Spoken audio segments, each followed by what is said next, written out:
So the Street Fighter 6 Ed teaser trailer dropped earlier today, and I have to say, he looks great.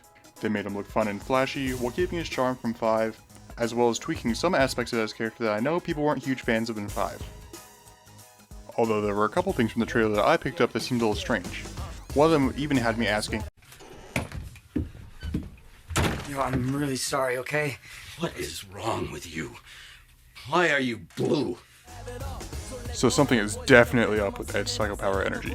It's a lot more blue than what you'd expect from a Psycho Power user. And I don't think it's just the lighting or that they made it blue, because we see Ed's Psycho Snatcher in the same purple you'd expect it to be. So then what could it be? Well, I have a theory that a character related to Ed is to blame.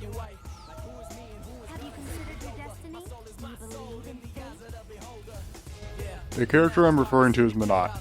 In Ed's character story in Street Fighter V, there was an open-ended subplot regarding her telling Ed's fortune, presenting that he will have tough times and being cryptic, stating, "When you're finished growing up, the you that you are will cease to be." So the reason I introduce her is that Menat also uses a blue power called Soul Power. Soul Power is a reverse counterpart of Psycho Power that is fueled by more positive emotion. A common trait among Soul Power users is that they're able to read the future and tell fortunes. I theorize that when Ed was running Neo Shadowloo, he was contacted by Rose, Menat's master. Rose, being a fellow victim of Shadowloo, ended up teaching Ed how to use Soul Power to stop their attempt to regain power. So now I believe Ed fights using both Psycho Power and Soul Power in tandem, as well as fortune-telling abilities that tend to surround them. My reasoning for thinking Ed can see the future is because of a repeating occurrence throughout the teaser trailer, being the subway train shaking. We first see Ed running from some presumably ex-Shadowloo soldiers, when he suddenly stops, grabs onto the handrail, and turns around to face his pursuers.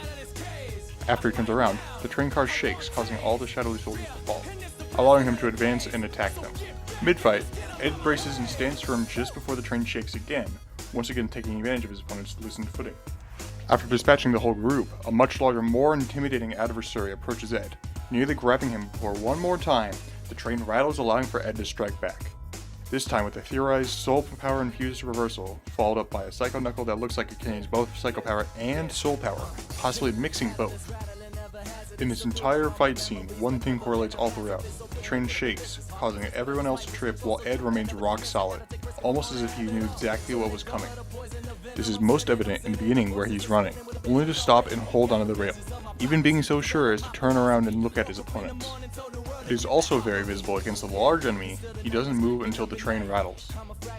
I believe this may possibly play into his fighting style, using specific Psycho and Soul Power moves, as well as possibly relying on reads to fit the aesthetic. But hey, that's just a theory. Thank you for watching my video.